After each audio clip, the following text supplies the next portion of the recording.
We want to make sure that you're eating clean, that you're taking care of your body, especially during this difficult time. This pandemic does not judge. And we're going to sit down and speak with Dr. Chad Peters about how you can boost your immune system to help you fight COVID-19. Check it out. Thank you for joining me, Dr. Chad. Yeah, great to be here. I think this time more than any, like I've been on your show multiple times. We talk about being healthy all the time. Here's just another reason why not only you should, but you have to. You have to stay healthy. You have to stay strong.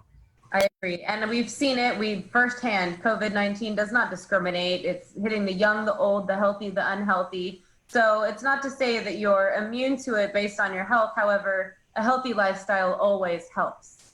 Right? Yeah, I think that's the stuff that I've really been seeing trending, especially on the social media the last couple of weeks, is like, oh, it only affects these people, only affects these people. And it doesn't. Like the COVID doesn't care. The virus doesn't go out and pick and choose who it goes. But the one thing out of all the dogma that's been presented is the people that have a healthier system tend to do better. It's not 100% guarantee, but there's these comorbidity factors that allow this thing to sink in and cause more problems than it does in a healthy population. Okay, so let's start sort of a self-evaluation together. What are some things we want to look at, consider, and then anticipate changing to make ourselves healthier?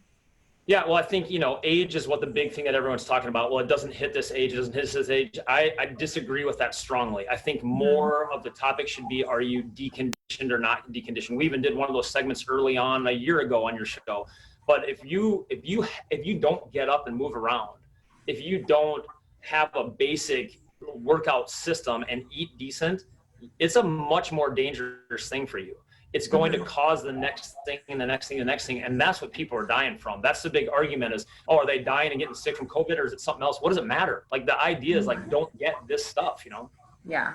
And of course we want to avoid it at all costs, which means wearing your mask, choosing delivery, or, having them shop for you versus going into stores. Right. In cases people are still employed, we have so many people that are frontline workers that are exposed to it on a daily basis. Yep. Again, what are some things we can change? We can have healthier meals. We can incorporate cardio. What are some things that come to your mind that we can try right now with the resources we have? Yeah, even simply as getting out and walking. I think the more and more they talk about, let's stay home, let's quarantine, let's know that people tend to think like I'm just going to sit and watch Netflix for a day, and that's not helping anything. Like we even know, I grew up in South Dakota, even in the cold of the winter, like staying indoors is not a great thing. So get outside and walk. If let's say you're not real big into the whole workout scene, first of all, try to change that. But second of all, just the walking alone, the way it drains your lymphatic system, the way it pushes your flow through, so that at least when you start to get attacked by outside foreign bodies and diseases, your body has a chance to fight it. You're sitting there sedentary, that is the factor. Yes, 100%. And one of the biggest things and the feedback that I've received from people who have struggled and showed up positive for COVID-19 is in many cases the physical toll it takes on you, but the psychological toll of being quarantined and isolated from the people you love, especially when it's your child or somebody who is used to that daily interaction, it can really have a huge impact. So you want to make sure you're healthy, not just physically, but mentally as well.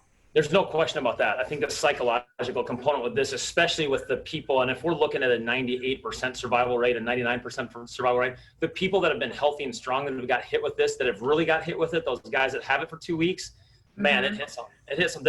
It's scary, right? I mean, once you've got this thing, even if you've been the one that's been standing there for the last 6 months saying, it's just not that big, it's going to be one of these, I just lose the taste, I lose my smell. Yeah, until it's you and you've got it, it's a scary thing. And the friends I've talked to have got it, they are just like that. They said this is one of the most important things in it was how hard it hit them mentally and how scary it was. So I think if nothing else, the mental part of it, getting your body to where you've done it. You've primed the system, your body is ready to fight this thing off, and keeping that right in your head. With any infection, but with this one has been more to the forefront than of anything I've ever seen.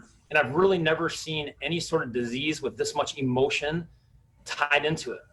Yeah, absolutely. And I think it's the hard part is getting to, I personally have people in my family who I've told them for many other reasons, hey, you're diabetic, you have this issue, that issue, just please go for a walk 3 times a week just to get started.